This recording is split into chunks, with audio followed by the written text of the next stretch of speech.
పోయినసారి ఎలక్షన్ లో కోడికొత్తని చెప్పి సానుభూతి తెచ్చుకొని మరి గద్దెనెక్కారు. మళ్ళీ ఈ రోజున గులకరాయి దాడని చెప్పి మళ్ళీ సానుభూతి తెచ్చుకుంటున్నారు.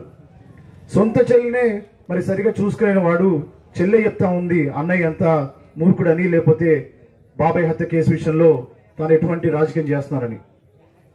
మనకి ఇలాంటి రాజకీయ నాయకుడు ఉంటే మన జీవితాలు ఇలాగే ఉంటాయి. కొత్తపల్లి నేను తిరుగుతున్నప్పుడు చాలా బాధేసింది. రోడ్లు కానివ్వండి, మరి డ్రైనేజ్ వ్యవస్థ కానివ్వండి, లేకపోతే కరెంట్ ఇక్కడ కానివ్వండి, మీ ఇల్లు కానివ్వండి, చూస్తే నాకు చాలా బాధేసింది. మనము ఎలాంటి దుస్థితిలో ఉన్నామంటే ఈ 5 సంవత్సరాలు వైసీపీకి ఓటేసిన పాపానికి మనం 20 సంవత్సరాలు వెనక్కి వెళ్ళిపోయాం. మీరు ఆ రోజున తీసుకునే, ఒకవేళ మీకు వైసీపీ ప్రభుత్వం మీకు ఓటుకి నోటు ఇచ్చిందనుకోండి, అవి తీసుకుంటారు లేదా అది మీ ఇష్టం.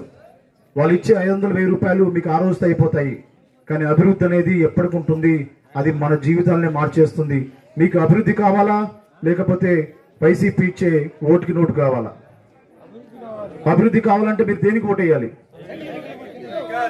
మరి నేను ఎమ్మెల్యే కావాలంటే మీరు దేనికి ఓటేయాలి?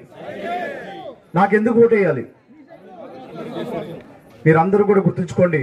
మరి ఈ రోజున ఇక్కడ బీసీల గురించి మనం మాట్లాడుతున్నాం కాబట్టి బీసీలకు 50 సంవత్సరాలకే 4,000 రూపాయలు పెన్షన్ ఇస్తామని బీసీ డిక్లరేషన్ మేనిఫెస్టోలో పెట్టడం జరిగింది. మరి బీసీలకు భవనాలు, బీసీలకు రోడ్లు, బీసీలకు కమ్యూనిటీ హాళ్లు 1 ఏడాదిలో పూర్తి చేస్తామని తెలుగుదేశం, జనసేన, బీజేపీ ఉమ్మడి బీసీ డిక్లరేషన్ మేనిఫెస్టో పెట్టడం జరిగింది. మనం ఏ స్థలంలో అయితే